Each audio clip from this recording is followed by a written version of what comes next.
You're tuning into the Wild, Weird, and Sometimes Normal podcast. If you have a story or a guest recommendation that you think others need to hear, email me at wildweirdandsometimesnormal@gmail.com. Let's get this started. Alex and Brett, kick it! Wild. Wild. Weird. And sometimes wild. Weird. Wild. Weird. Wild. Weird. Wild. Weird. And sometimes normal. On this episode, I'm joined by Shane Mishler, the Chief Operating Officer of SD Tech. SD Tech is a San Antonio-based IT company offering managed service provider support. From voice over IP, encryption, RAID, and all the other buzzwords I can throw at you, they handle. But here's the thing. Very little of our conversation involved this. Let me be honest. Most of these conversations involve me doing minimal background research on the topic. It's just people talking.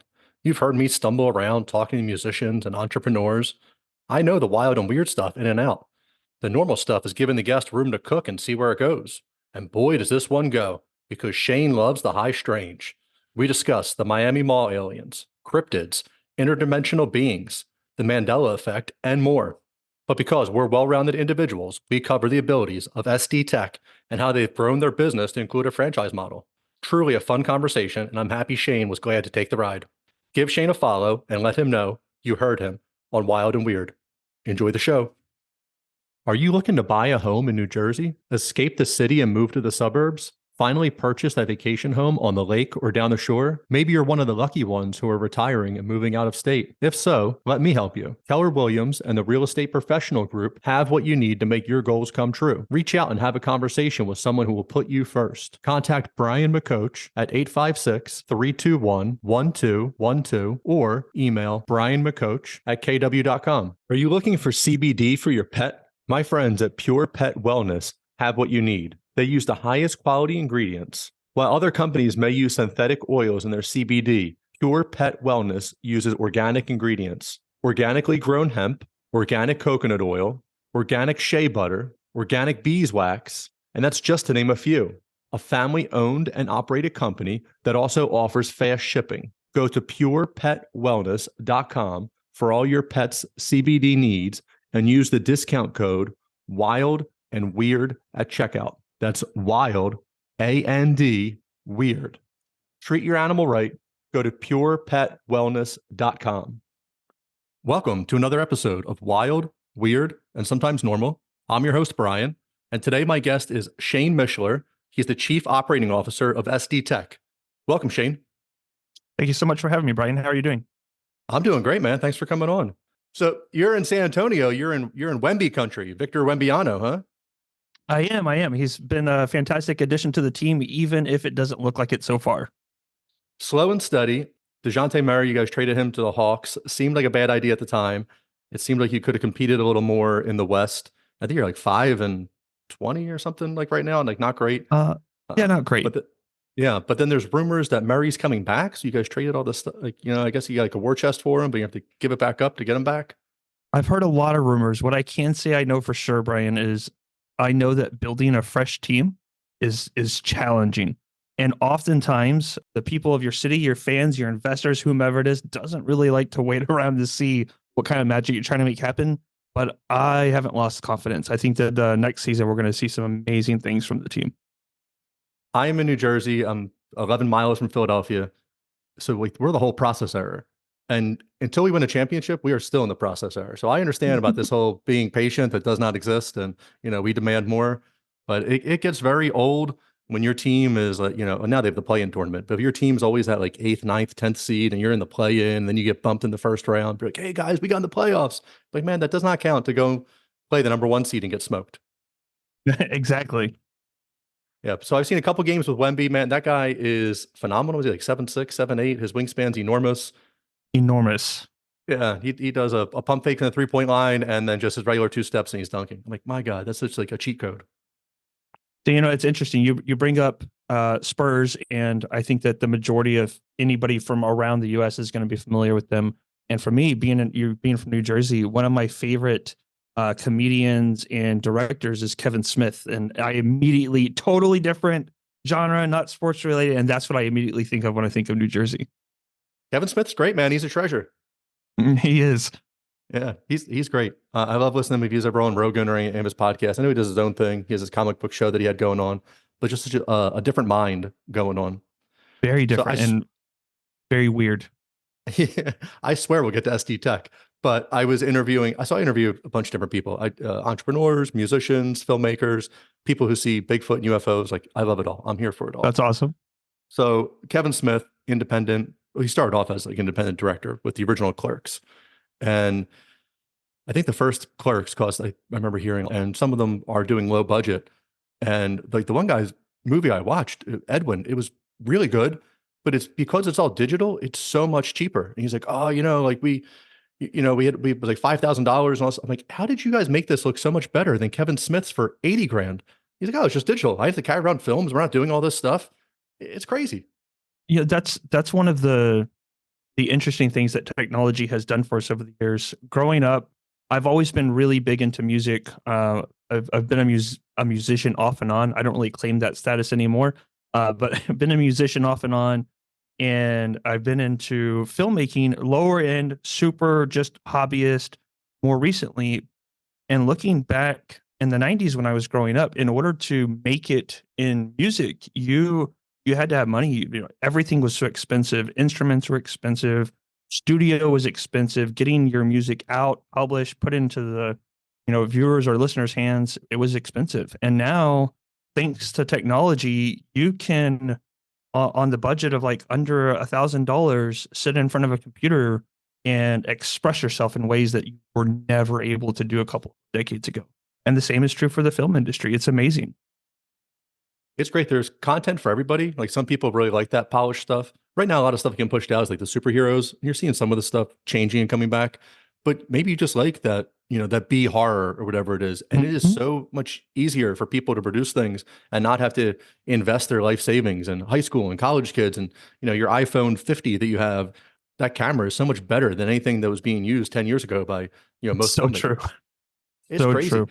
Like, this whole podcast, this goes out. I have listeners over 50 countries. It is insane. And I mean, my laptop I already owned, and everything else was like cheap, like a good microphone and some a headset. Like, it's nothing. It's crazy. It really is. I absolutely love it. There's technology has done some phenomenal things for us. Of course, it pushes boundaries in ways that sometimes aren't always great. But I love superhero movies. I love watching, the big budget, $500 million. And then you have the new Godzilla that came out and was relatively low budget and just focuses on good storytelling. And I like that there's something there for everybody.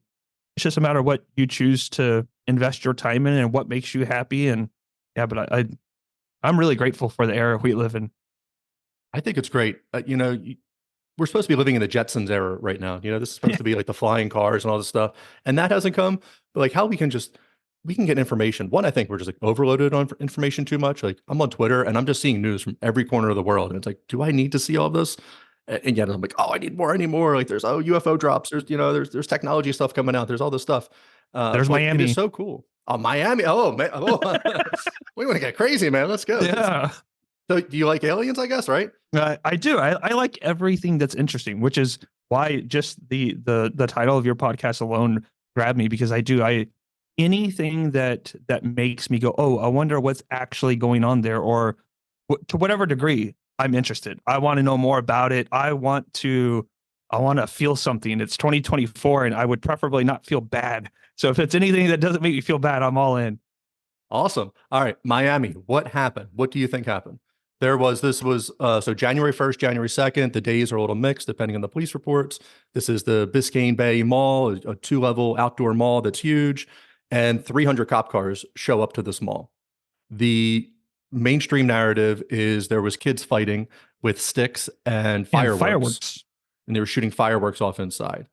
Now, the alternative narrative, the crazy story, is that there was like 10-foot shadow beings that were glitching in reality and moving all around, possibly came out of a portal. Some kids came with a box maybe and opened up a portal. What do you think's happening? I don't know. I don't know what I think is happening. I think that there's probably a lot of room for both stories to have some truth to them.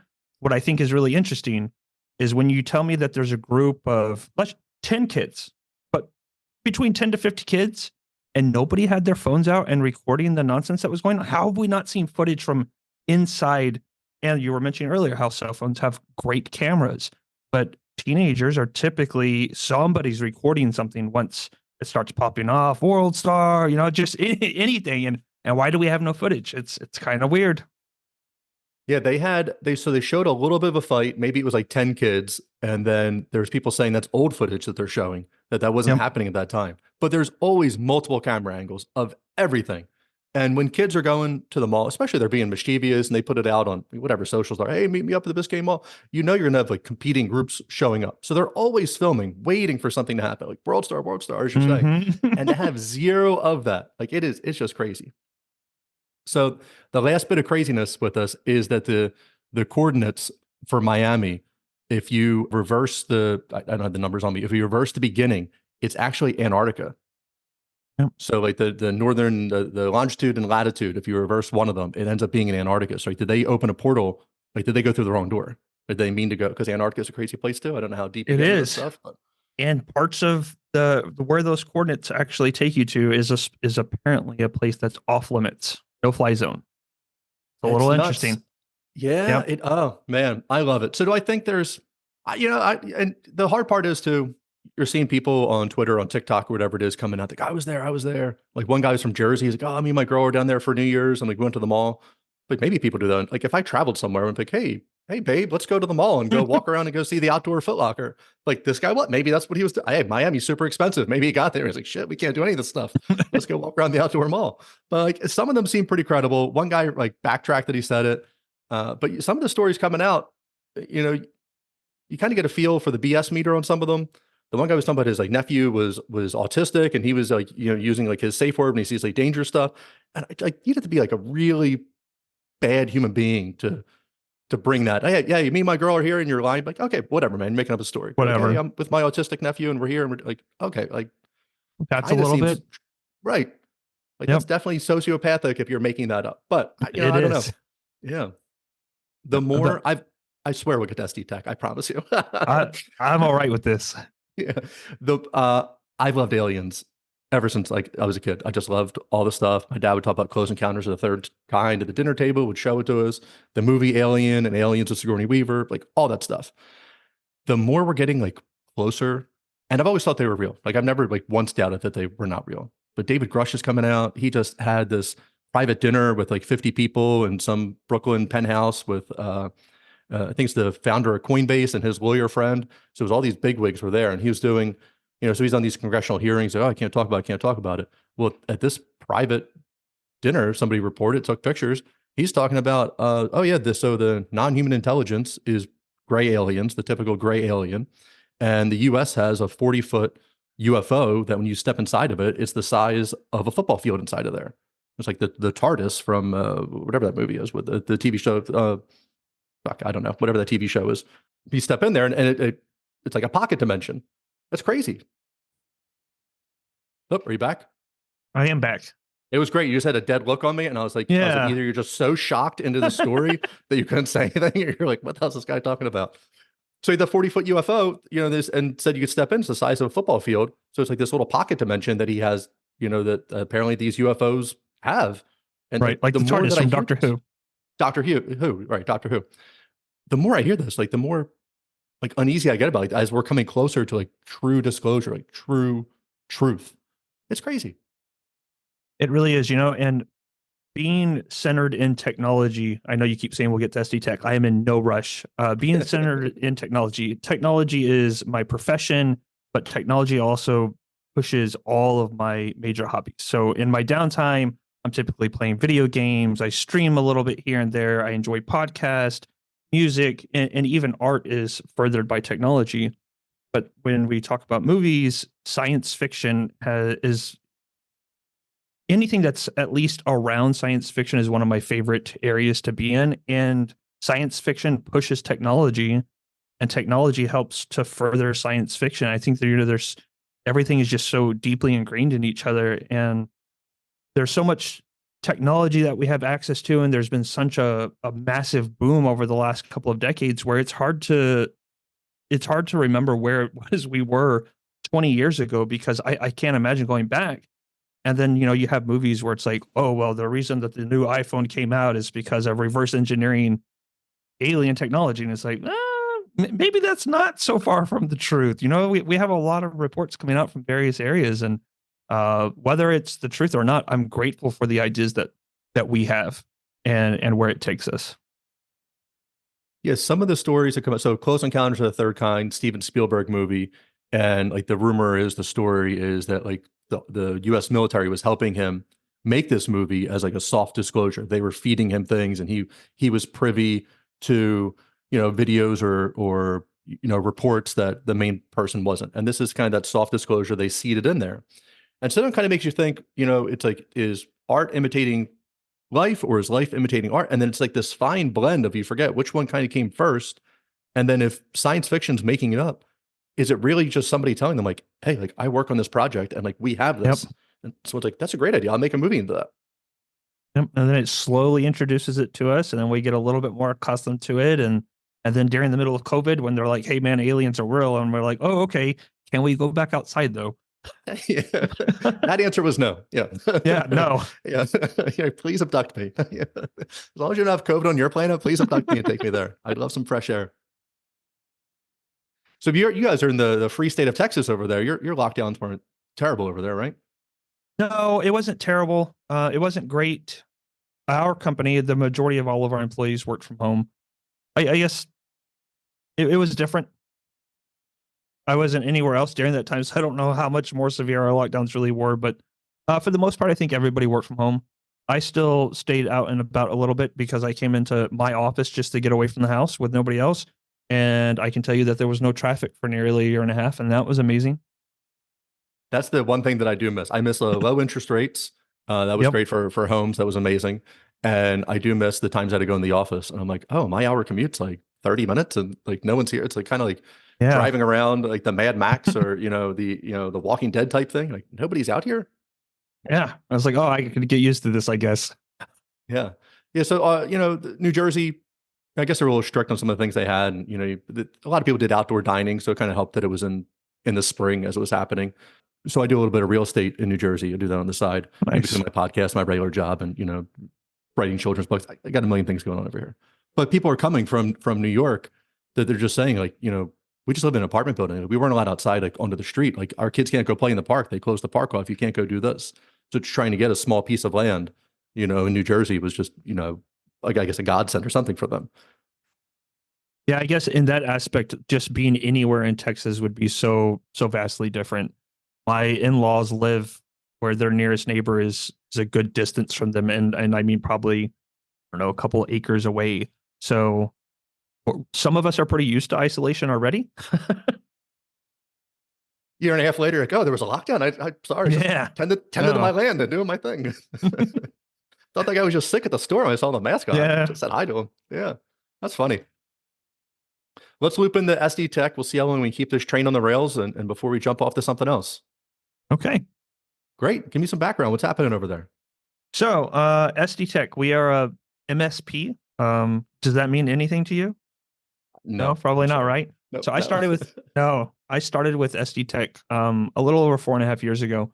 And when I met the owner, the founder, CEO, Wes Ulmer, Wes was like, oh yeah, I own my own business. We're an MSP. And then I just remember he like rambled on and on and on. And I was like, what the hell is an MSP? I didn't understand those 3 letters. And it took me a long time before I did. So we are a managed service provider. That also means literally nothing to anybody who's not in this industry. So we do IT consultation and implementation. We come in and we help typically small to medium-sized businesses. I've got a couple of large clients, much larger clients.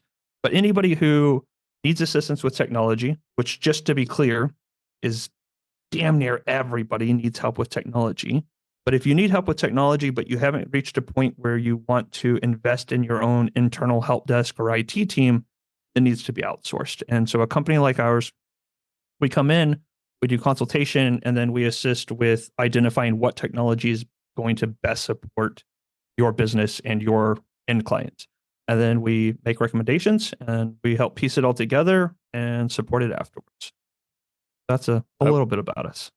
So I worked at CDW for a year. It was I was not a very good salesman at all. But so you're tech, are you guys doing like voice over IP? What do you So redundant I appreciate data drives? Like I know that term too. I can throw it out.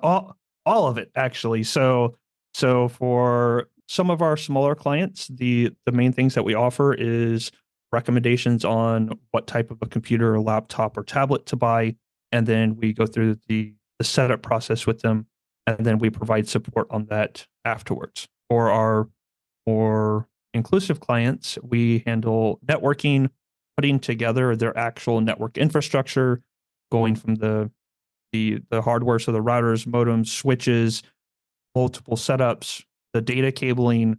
We do audio, video. We are our own VoIP, voice over IP provider, backup solution, cybersecurity. If you have, and then if you want a recommendation on a new TV to buy for your home, we're gonna be there for you then too. If it's technology centric, we assist with it, because the vast majority of small business owners aren't great when it comes to technology, and technology ends up being a hindrance.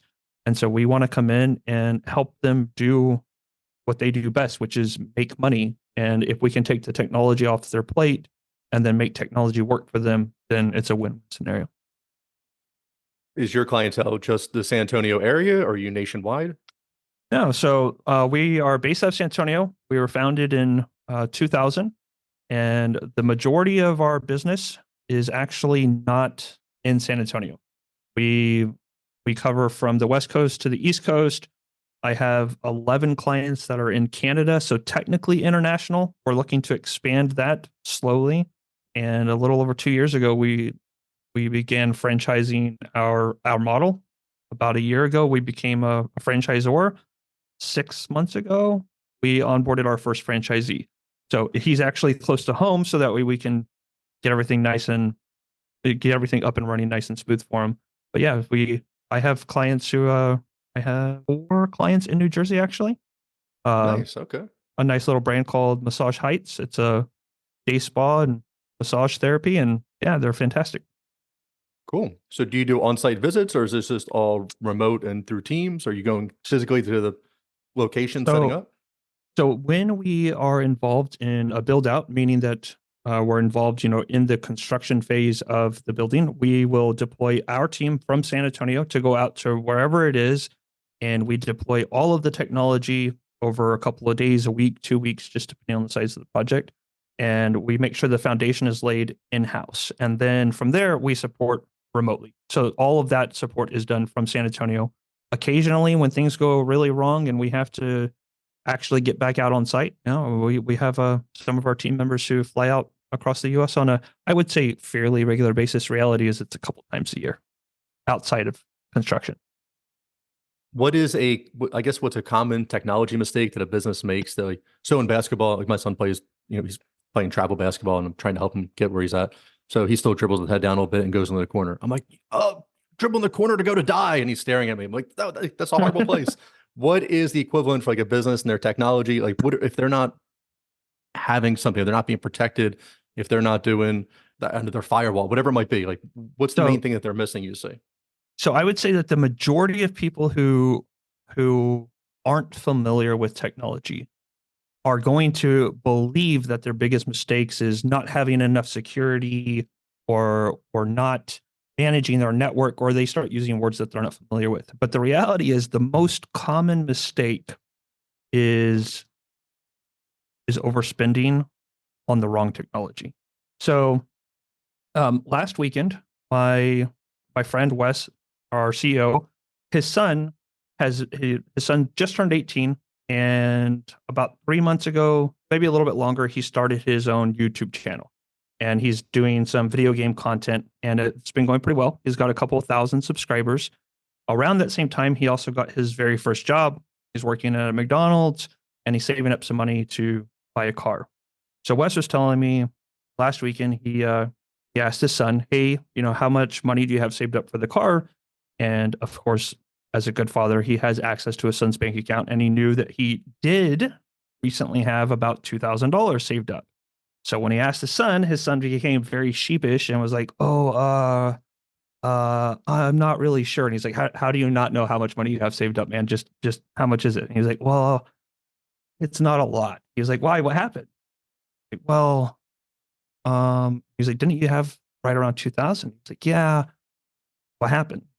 I spent it on marketing for my YouTube channel. He was like, "Oh, you spent almost 2 grand on your YouTube channel." He's like, "Yeah, I wasn't really paying attention and I started running the ads." And his YouTube channel, although he had picked up several thousand subscribers, he's done 4 videos. So he ended up putting all of his money into marketing and advertising before he did any content creation.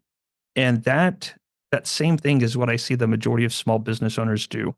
They will go out. So I actually work a lot with real estate agencies, brokerages, and real estate agents. And real estate agents are probably one of the most guilty parties of wanting to look a very particular way for their clients. And so I see real estate agents who will spend $4,000 to $5,000 on the most expensive iMac they can buy because they have this image that they want to maintain. I'm like, but those expensive iMacs are for filmmakers and for content creators, and they're for people who are really utilizing that.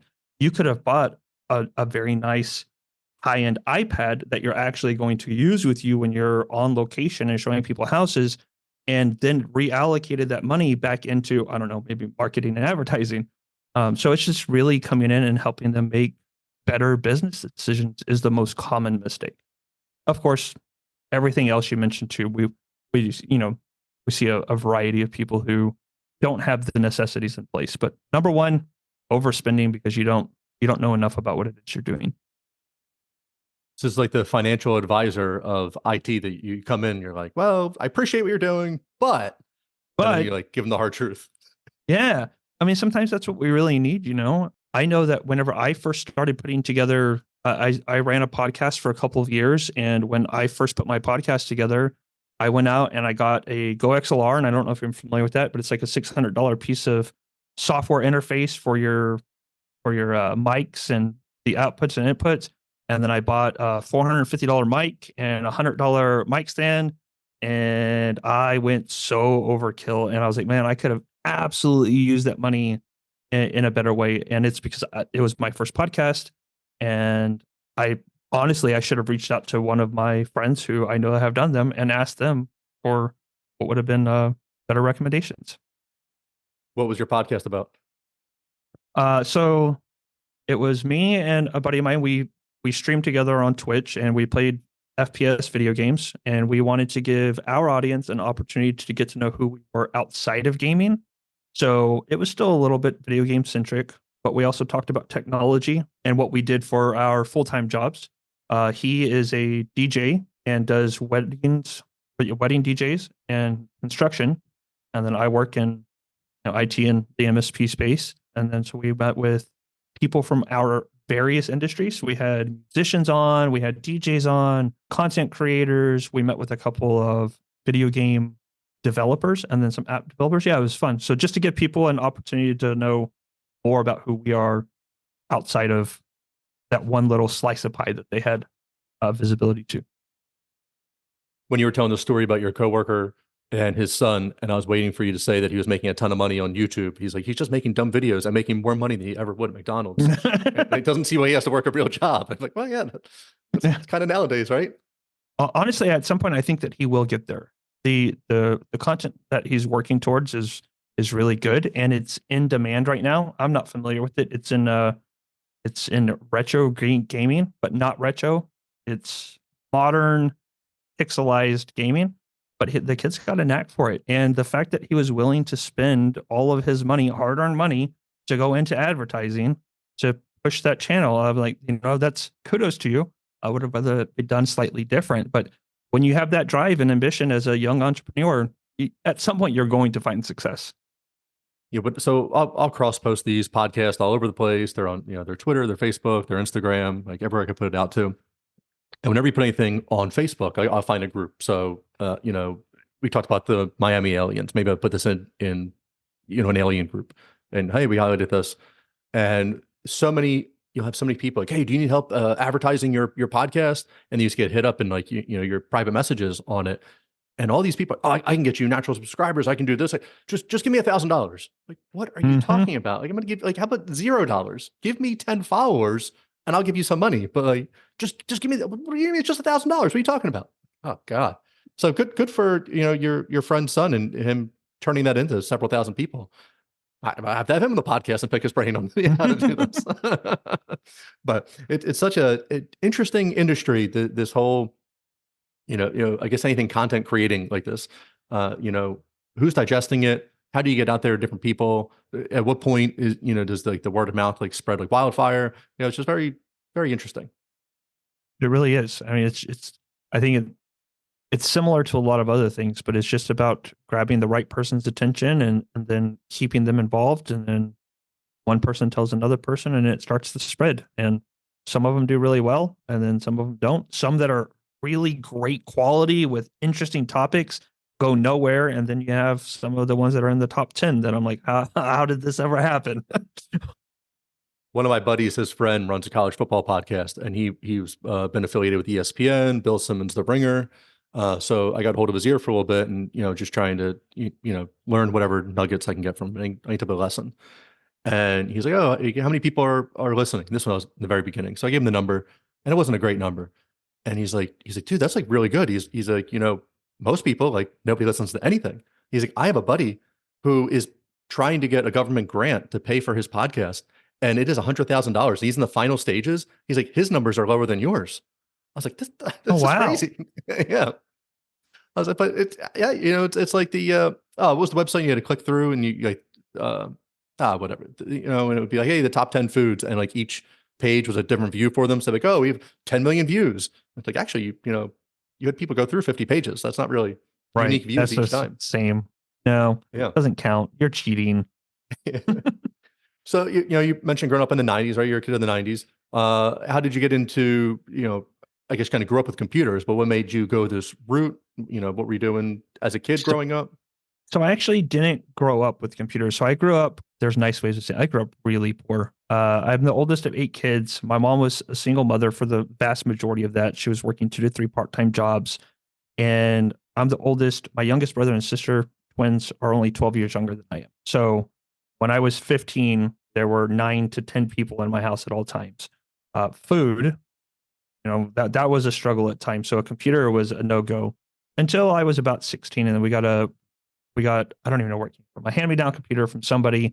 And I remember that I've always been big into games, but I remember I got Final Fantasy VII. It was relatively new at that point in time, right? I think that game's been redone like 20 times now. It was relatively new, but as I was playing it, all of the cutscenes in the game were flipped upside down. And I was like, how did this happen? And because of that, right, because of that error, I started digging in and finding out like what could have happened. And then I learned that it was most likely somebody had tampered with the files before returning the game, and we bought it used. And that sparked an interest in it. So I started learning more about what could be altered in files that would, cause various changes. And then music recording and how computers were changing the way music was done sparked my interest. And then that's what really got me going in computers. And then being around family who was a generation or two older, asking what were basic questions back then about, how to use keyboard shortcuts and how to make the internet work. That got me going. And then between my passion for leadership and innovation through technology, I've bounced around a little bit. It's just that with each bounce, I've bounced pretty heavily. I went from working in a restaurant to working in oil and gas, to working in technology as a frontline employee, and then working my way up through leadership. And so it's just everything's kind of come together all at once. And now I'm working for a company where I can share all of it. Just everything that's ever contributed to my life. I finally have an avenue of giving back. That's crazy that if you didn't get Final Fantasy, if you didn't get that game that was messed up, like that would not have like maybe, I'm sure maybe probably later somebody would have sparked it. Like that really gave you. It gave me a big launch pad. It really did. I remember, so I have a daughter who is 18 now. And I remember when she was about 4, she would, I think it was Minecraft, probably Minecraft is what she was wanting to play on the computer. And it was before it was available on consoles.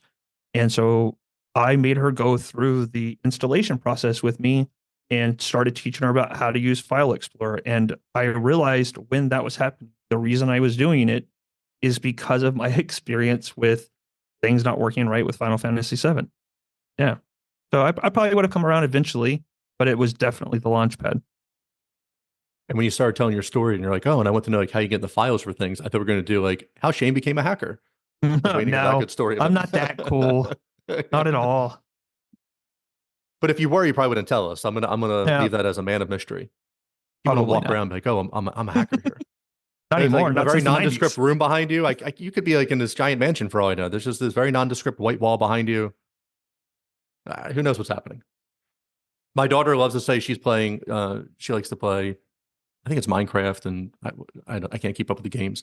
But there's like, oh, they hacked me. Oh, I was hacked. I was hacked. So like my wife and I are like, give me your iPad. Like, what's happening here? But I guess you just come over, you can like steal their coins or something from them. Like, oh, it just came up and said I was hacked. And I was like, oh, they need to change that term. I'm sitting here thinking like you accepted the guy's, the Middle Eastern prince's opportunity to hold his Bitcoin wallet. I'm like, don't accept Yeah. that. That's not real.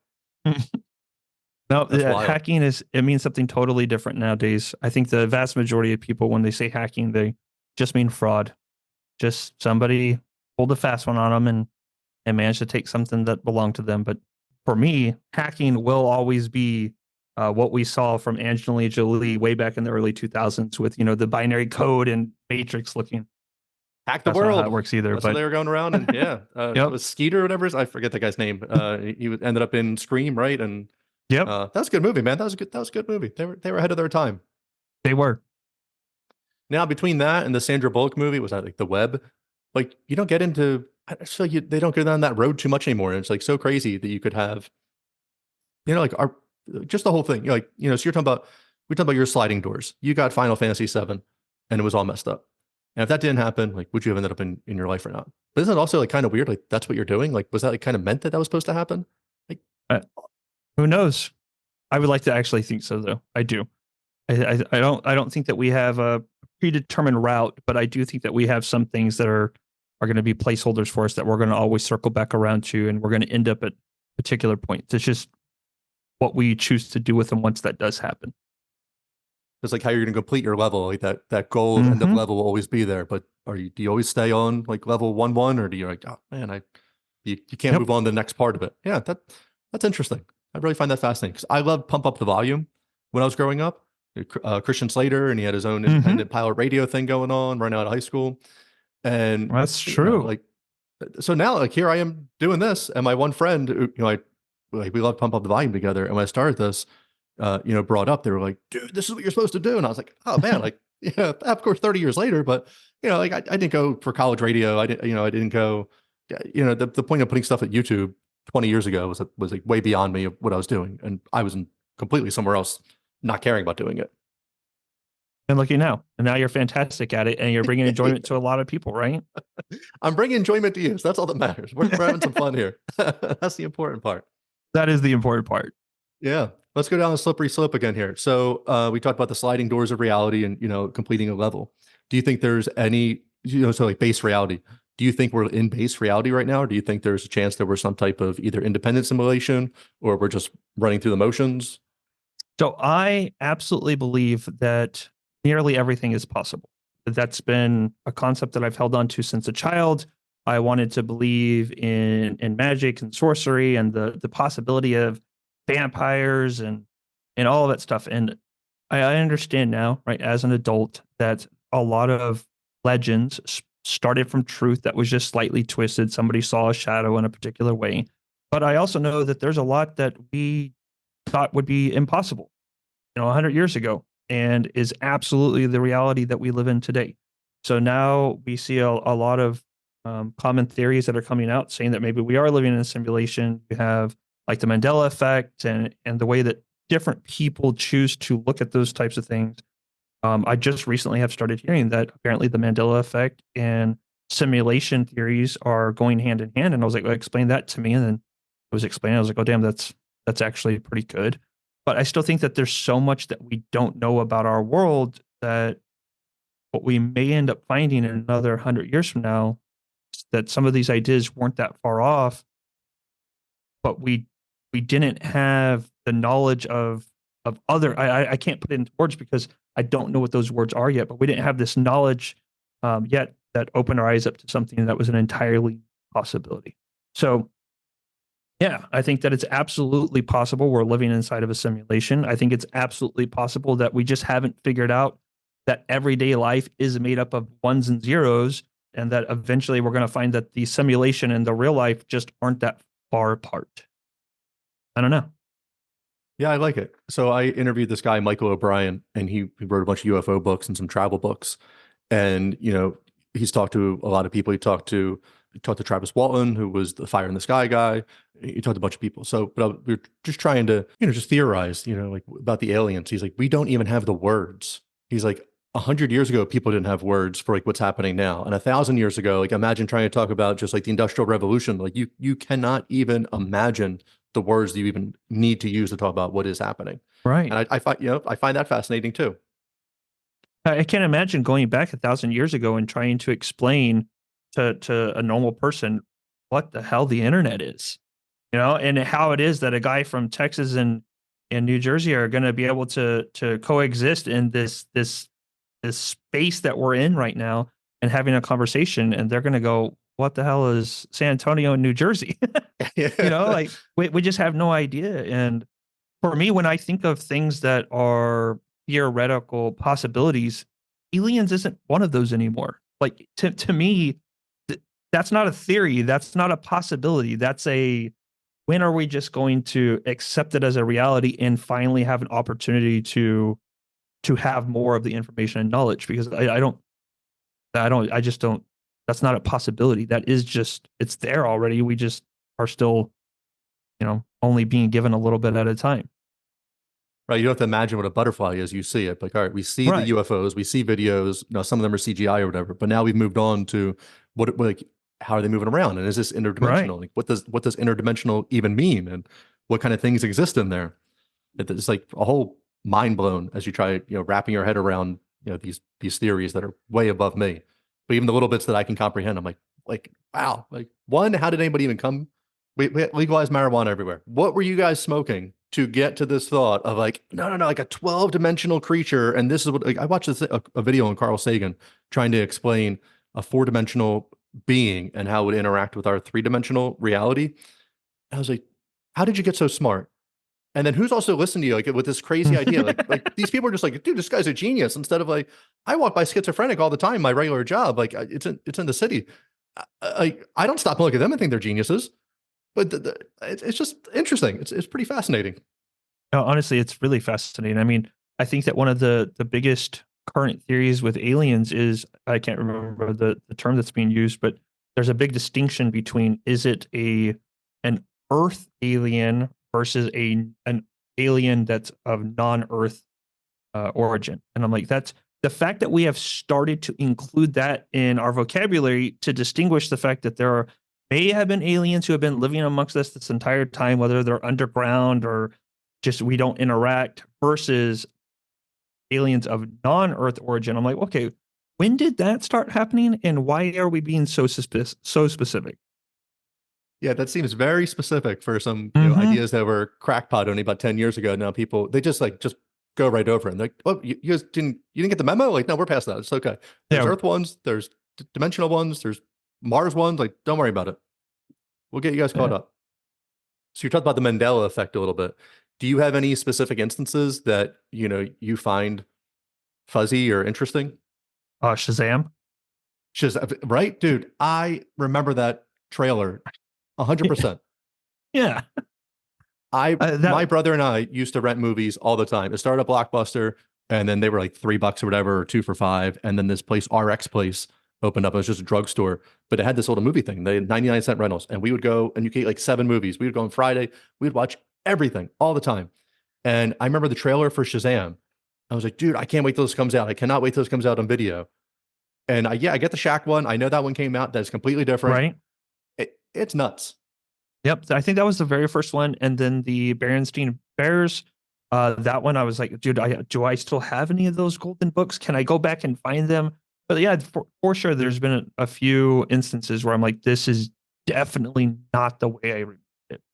And then you go back and I try and research, and what's been weird is that some of the times I have found where there is proof that it existed in the way that other people are saying it's not, but then you can also find proof that it didn't, that both theories are accurate. And so very recently, I think in the last 2 months, I was introduced to this idea that the Mandela effect, taking it a step further, is our adjacent dimension colliding with ours. And so we're starting to see some information that shouldn't have been here passing through, and vice versa, which is causing us to have these very interesting and odd, not memories, but just the way our reality has been impacted. And to me, that's I love that theory. I love it. I absolutely do. I think that the idea of multidimensional is amazing. And as a person who has always had it as just this core concept that damn near everything is a possibility, this just furthers that. And of course, I'm going to latch onto it a little bit. Yeah, so I like all things weird. Like I grew up loving the Loch Ness Monster. I've never been to Scotland. Do I think he's real as an adult? Like a 0.001% is there some dinosaur living in Lake Loch Ness? But hey, maybe like that'd be pretty cool if it was. Like, there's Lake Champlain has Champ the monster. So there's all these things. Are they just giant eels? Like whatever. I saw like the very minimal definition of a UFO. And it was just a bright light in the sky in daylight that was not moving for about 45 minutes to an hour that just sat there. But like I couldn't see a shape of it or anything. It was just like the brightest star that you would see at nighttime, but during the day with the sun completely out. But I didn't see a Pretty gray weird. alien. I didn't see a shape or anything. But the Mandela effect, like the Bernstein Bears and Shazam and the Monopoly guy having a monocle. Now, would I bet my life on the Monopoly guy having a monocle? Like everybody says that he has one. So like that's a little weird, but that he has zero monocle. Does he not? He has no monocle whatsoever. Never had a monocle, does not have a monocle. What? So I grew up playing Monopoly, but like I didn't stare at the box. I didn't like hold it and just look at it like dreamingly, like, oh, play Monopoly. Like I played the game. But yeah, he was in the center of the board too. So I probably did stare at him a lot. No monocle. But that's the big fat like rich cat thing. Like, hey, you wear a monocle, you're the money, you're the Monopoly guy, the bag full of money. Like everybody just invented that. Like that's kind of crazy. But Bernstein Bears and Shazam, like I know for a fact, like what I know. Like that wasn't just made up in 2010 when I saw, a Funny or Die video of Sinbad, making fun of the thought. For Mandela himself, I also wasn't paying attention to politics when he was arrested or released. Like I kind of remember him being released, but also it wasn't like a thing on my radar. Like I was too young for that. I just didn't care. That wasn't something that was in my thing. So people saying like, hey, he died, like that has to be kind of crazy that if like that's what you subscribe to, is like, dude, I remember him dying. Yeah, I think that's pretty crazy, but very similar to you. I didn't care at that point in time. I wasn't something that I was paying attention to. But the theories that have been since then, the fruit of the loom with the little the cornucopia. Yeah, the cornucopia. And now I'm sitting there going, God, now I don't remember how I used to remember it prior to being fed this new information. And I do know enough to know that we never actually remember a specific image. We remember our memory of that image. So once you're fed new information, it can have a major impact. And I'm like, I don't know. I don't know what to think. I know that there's an infinite amount of possibility, and that interests me. Except for the Shazam and the Berenstein Bears, because I do know what I know. Right. So the other parts, so I go back, I'm like, yeah, like I kind of remember Fruit of the Loom, but like would I bet my life on it? Like I wouldn't go around using that as the number one example. And but it's just crazy. But then also your memory is so bad that like you can't rely on that. It's like, what is happening here? Amazon Prime has a movie called The Mandela Effect. And I couldn't sleep one night and I came down and I tended to watch something else and I turned that on. And it's not the quality of the movie isn't great. It's a lower budget movie. But just the idea of it, I was very fascinated by. It was worth the hour and a half. But it's long story short, and it's like not too much of a spoiler, but like this guy, something terrible happens in his life. And then he realizes that maybe he can go into a quantum computer and try to change the thing a little bit. but then people in his life are kind of going crazy at things are happening, and he's pretending not to know what happened. I'm like, well, like, would you rather have your life back that you wanted and then, lie to your loved ones? Like, hey, I have no idea why your shirt was just red a minute ago and now it's blue. Like, it's always been blue. What are you talking about? Like, completely. But it was an interesting movie to watch in general. That sounds like an interesting idea. And that I enjoy interesting ideas. Yeah, that's what I like more than anything. So that's some of the fun parts. You mentioned liking movies and everything. There was, I forget the movie Last Man or something, or The One or something. And this guy he couldn't die. He was born immortal and he was a caveman. Like, he was like the first person. So I guess he was Adam in like the religious sense. And he just kind of went about. And, at the end of the movie, he's going on and they're like, well, tell us about like when you first, he was like, what do you, like, I don't know where I was. Like, there was no street signs. There was like nothing. And he ends up like, they're at a dinner party and the old man, he actually taught the old man, like when the old man was in school, and he was like bringing back all the people in his life. But as they get older, he's like, no, he's like, I marry, I get a family, but he's like, I'm not a vampire, but like, I went through all the stuff. Like, but it's just like interesting ideas of like, what would you do? All the money in the world wouldn't make you happy. Like, this guy was just like, man, I just set up my life for like 30 years and I leave when people start noticing I'm not aging and I move on. A great movie? No, but it's like something that makes you just think a little more than like a regular movie. And I enjoy that. That. What did you say the name of that movie was? I'll find out, and I have information. I'll shoot over to you. It was The One, I'd appreciate or like the Last Man. Yeah, that was a good one. But that was just just fascinating stuff like that. That you're just not sure what's happening. And then the other one, they were talking about the Fountain of Youth, and it was a weird movie. But as they went to a cave, the further they went on, like, time became distorted. And then things would start moving slower and slower and slower. And then if they climbed out of the hole, like, time was like flying by fast. So again, not a great movie, but also just like this, hey, Florida had the Fountain of Youth. And what does that mean? Like, people live all throughout Florida and people aren't living forever, but there's these claims. But at the same time, if everybody died at 50 and one guy was 70 and they're like, hey, how'd you live to 70? He's like, oh, I drink this spring water over here and I eat this fruit. You would say that was the Fountain of Youth. Yeah, that's pretty interesting. I mean, that takes the same concept as from Interstellar, where you go out into space, and then depending on where you're at in relation to other things, that time is relative, and you take that same concept, but you bring it back and put it in Florida and give it something that people are familiar with, like the Fountain of Youth, and that's an interesting idea. Is it possible that this fountain actually was a small little wormhole, and that when you're interacting near it or around it, that time does shape differently for you? All right, are you ready? Is the Fountain of Youth, Earth is covered by 75% water, 80% water, right? Is the Fountain of Youth aliens coming here, but as they're outside of our planet, the time is going like faster, right? That was happening in Interstellar. So if they went on the water planet and they're like, it goes so slow when you're on here, you can live here forever, as opposed to in space as it's flying by. That is an interesting concept. Very interesting. I also think it's possible that water is what kills us. I don't know. We can't live with it, and we can't live without it. You drink too much of it, you drown. Yeah. You don't have any of it, you shrivel up when you die. You have to like balance the poison just enough to keep you going. Yep. That's interesting. I don't know. That's kind of fascinating there. Also, you look at your gut and all the bacteria in there, there's schools of thought that say that actually makes all your decisions. And your entire life is just based around making this bacteria happy. I mean, you find that pretty fascinating.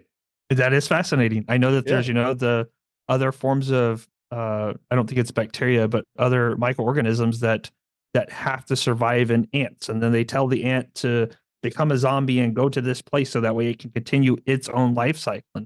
Is it possible that that's happening to us too? Absolutely. Am I grateful that it's happening to me now and not 200 years ago? For sure. I'm going to manage what I have.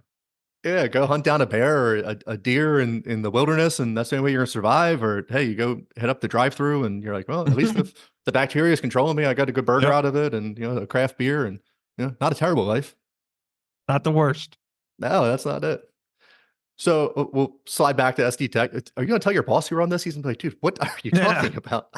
Actually, he's going to love this. To be honest, like a lot of the podcasts that I've been on, Brian, have been like it's just very specific about what we're there to talk about. And like that's cool. I love talking about technology. I love talking about leadership, and like don't get me wrong, I really enjoy these things, but it's not 100% of who I am.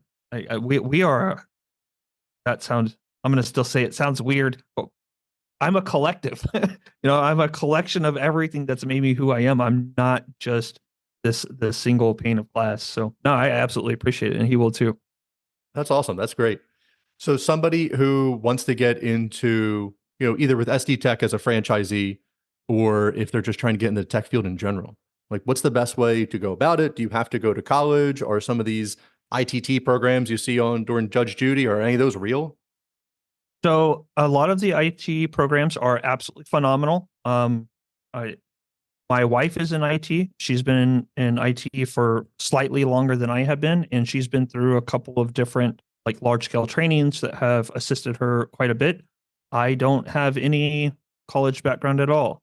So we're two very different people, and we learn very different from each other. So I would say that college or a technical school may be what's best for you.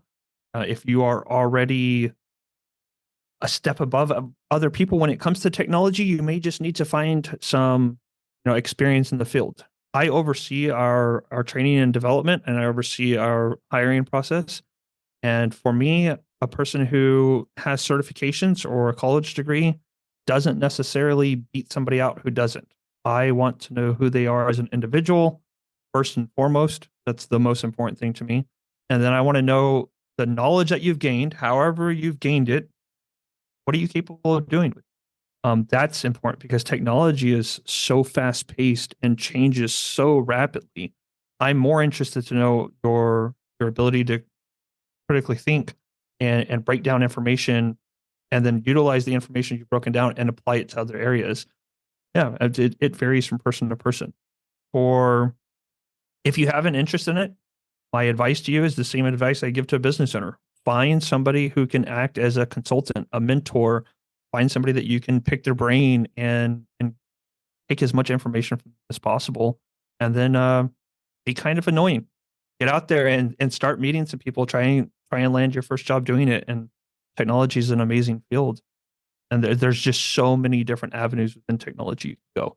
For a person who's considering it as a more high-end profession, if you're looking at it from a franchise opportunity, technology is one of the arguably I think it's one of the top three fields with the most new money coming in. It's a high market cap, and it's a great field. It's probably as stable as medicine. It's not going anywhere, that's for sure. And the difficult side of it is opening up your own IT firm, whether it's an MSP or something similar. You have to have all of the technical knowledge to be able to support your clients. You have to have all the business knowledge to be able to support the business. You have to have a whole bunch to get in there. SD Tech, we worked very diligently to figure out how to remove some of those barriers of entry.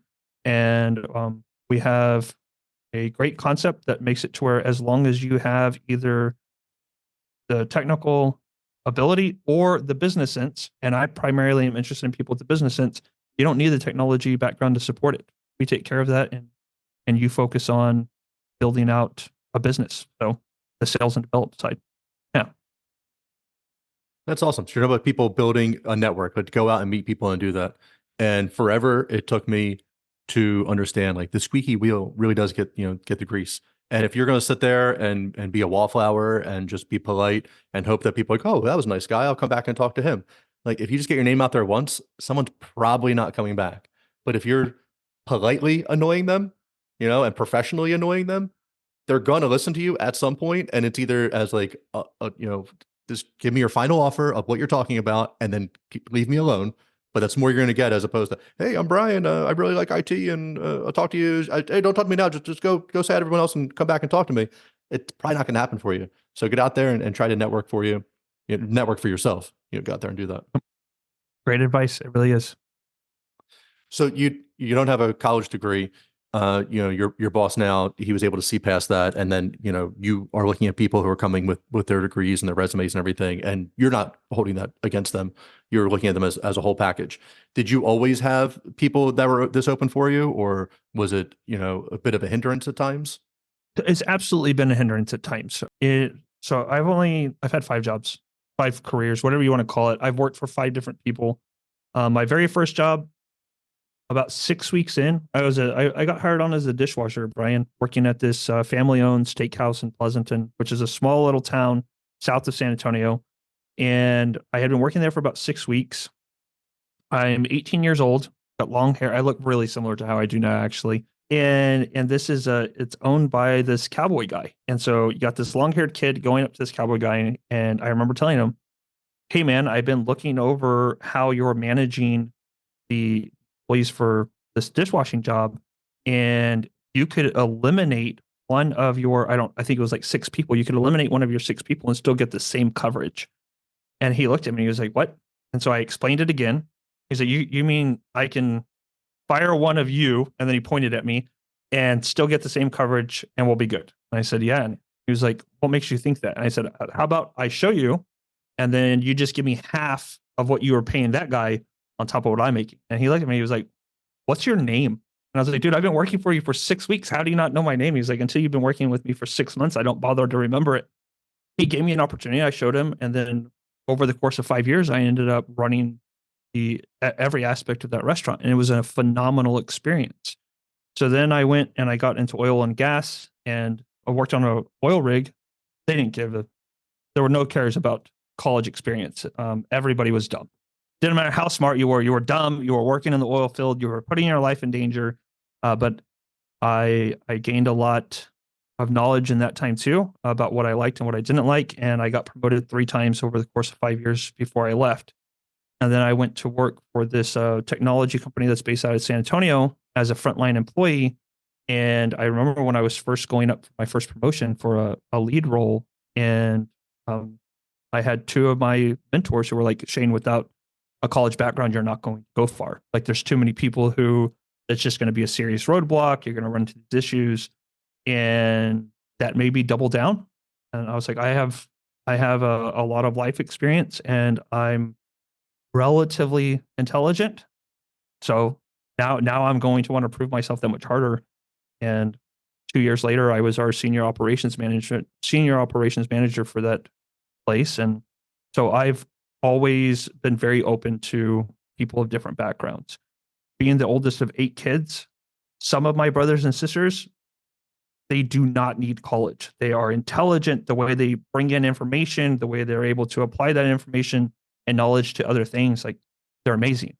I've got a couple of my brothers who really needed college, Brian. They needed somebody who was going to assist them and guide them, and then help them apply that. And like, so we're all very different from each other, and they learn differently. And to me, I'm more interested in a person's drive and ambition, and then what they do with it. So yeah, I've absolutely run into roadblocks. I've run into naysayers, and fortunately, Wes, he never questioned that at all. He asked me about what milestones I've reached and what I've done for other companies, what I thought I could do for his. And we had magic between us. And I came on 4.5 years ago, and we've quadrupled our revenue, tripled our employees, and franchised our operations. So, proof is in the pudding. Been good. That's awesome, man. A go-getter with a vision. Seems everywhere you go and you're creating success. So that's awesome. It took me forever to finish community college. Like, I would go sign up for a class. I feel like, hey, my own fault. I signed up. I did everything. I feel like there wasn't a lot of direction. They're like, "Hey man, just go sign up for whatever classes you want." I'm like, "Great, I'll take all this stuff." And after a while, I'm like, "What does this equal?" And they're like, "It equals nothing. Like, what are you doing?" I'm like, "I don't know. Like, you're signing off that I have to take these classes." So I went to be a history teacher, and that fell off. So I go to Rutgers for a semester, and I'm there. I just hated school. I hated the teachers. I hated the concepts that they were pushing. You had to think this way. You had to answer this way. You had to, whatever I'm talking about that's not in the book is more important than what is in the book. I'm like, "What the hell are you talking about?" I didn't like it. So I finished up online. I went to American Intercontinental University, and it was a 16-month program. And I already had my associates, but it was all writing. I'm like, "Great, I can write. Like, I can see things. I can write. I can go do that." And I got out, and I just remember some of my job interviews. like people, they'd have to pull out the resume and they're like, where is this? And like, is this even an accredited college? Like, why did you ask to interview me if it's just sit here and like try to pick apart my stuff? Like, they're just horrible. But now I found an industry that I tolerate at least. But we'll see what happens with that. And then until the podcast takes off and gets some Rogan numbers, we'll see what happens. Yeah, I mean, you keep putting in the effort and smiling while you're doing it. And I mean, honestly, the success is so different for each of us and what we're looking for. But you seem like you have a really good idea of what it is you're looking for, and you seem really happy doing that. And to me, that says success all over it. And good things come in when you're in that mindset, and when you're putting that type of thought, energy, vibrations, whatever you want to call it, out into the world. Typically gives back. It's not always the easiest. Sometimes we have to struggle and overcome things, but this is a great way to bond with new people and continue encouraging more people and building up a nice community. And I'm all for it. It's easy to have the joy for this job, in quotes, as we open this up talking about the Miami aliens, the Miami Mall aliens. If we start off on like the deep, like, well, this company was founded and like, hey, I'd still be here for the talk and we'd find something interesting to talk about. It takes it off to a whole nother level. It's a rocket ship up of like, yes, let's do this. That's what I enjoy. It's nice. We're a collective of all of the things that make up who we are. And some of us are cooler than others. That's it. All right, my last crazy question for you before I let you finish up. So you're in Texas, Chupacabra. It's a big cryptid down there. It's they're killing goats. They're going around, possibly small children. They're grabbing. Do you have any knowledge? Have you seen one?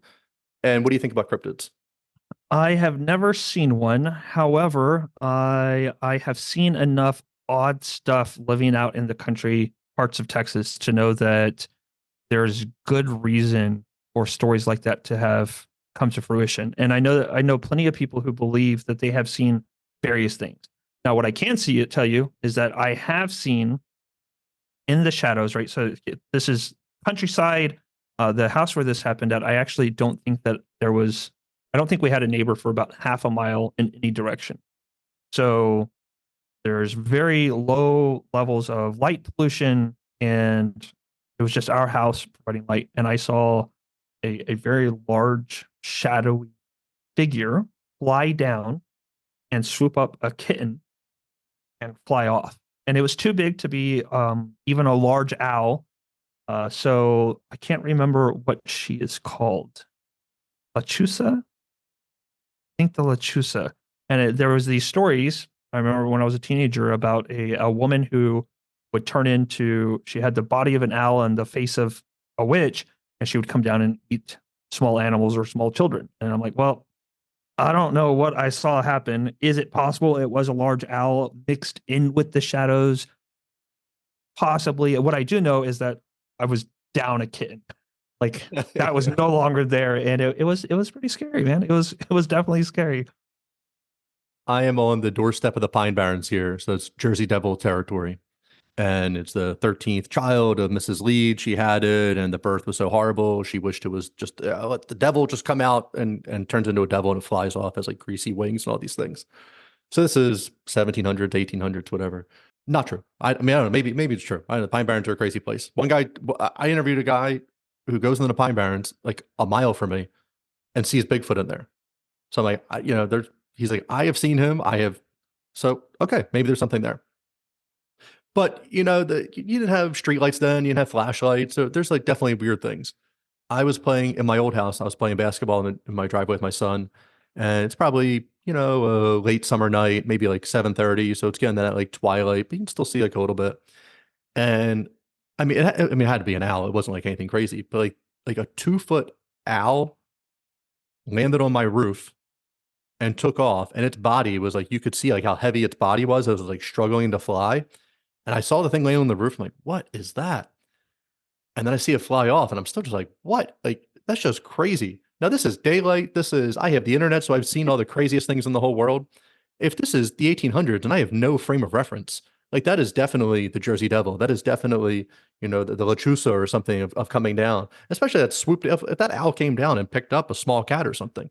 But, it's just crazy how the tales go. And then your Lechusa is very similar to the Jersey Devil in that too. Yeah, it's all of the stories, like I appreciate them for what they are, and I mean that to be, like, whether they're built upon truth or if there's more truth to the stories than our feeble minds are willing to let happen. But I appreciate them for what they are, and for me, this is in the same realm, totally different. I don't know if you know this, but like the initial 151 Pokemon are almost all based around actual things found on Earth.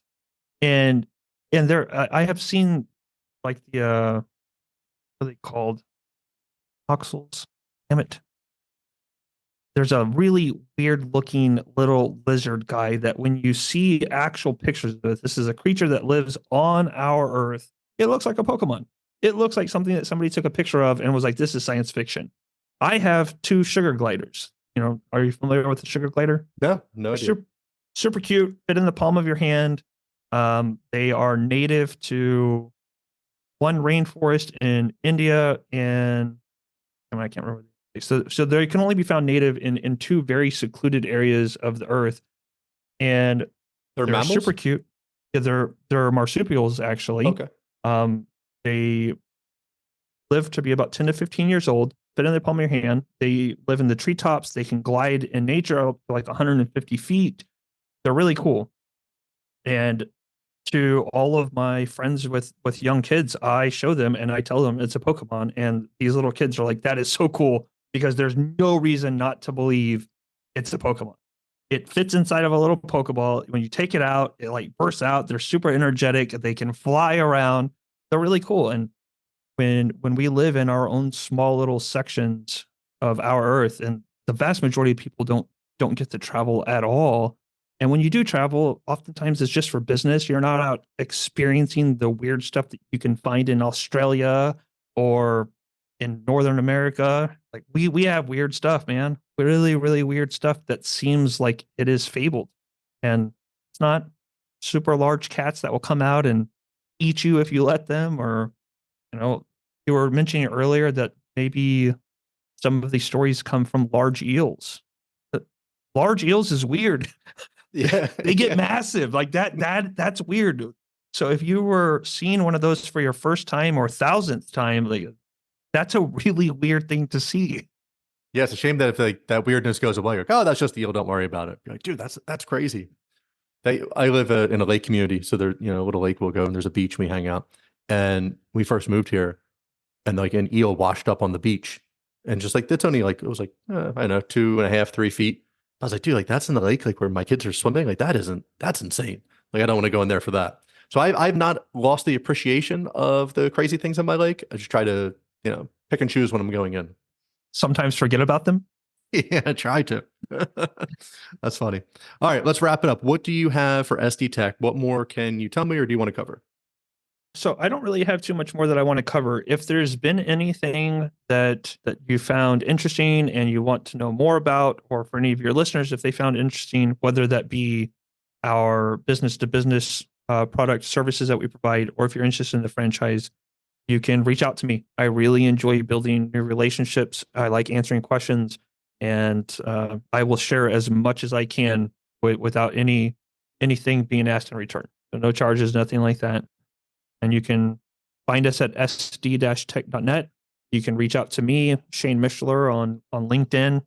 Find me on all the other social media platforms. What you experience is going to be a little different between each of those.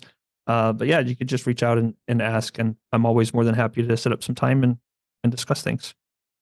Awesome. I appreciate it. I'll put that in the show notes so people can find you. Dude, I sincerely appreciate your time. This is a great conversation. I love the ups and downs and all the places we went. It was so cool. Anytime you come back and you talk some SDNet, or you want to get crazy, man, I'm here for you. I appreciate that, Brian. I would love to be back. This has been a fantastic experience, and I really enjoyed the ups and downs and where the conversation's gone. Thank you very much. Awesome. I appreciate it. You have a great night. I'll talk to you. Same to you. Take care. All right, everyone. That was our show. Don't forget to leave a review on iTunes, Spotify, or wherever you stream your podcast. Like and follow the podcast on Facebook and Instagram to stay up to date in all things wild and weird. Check out the links in the show notes for more information on our guests. The biggest support you can offer is to tell everyone about the podcast. Until next time.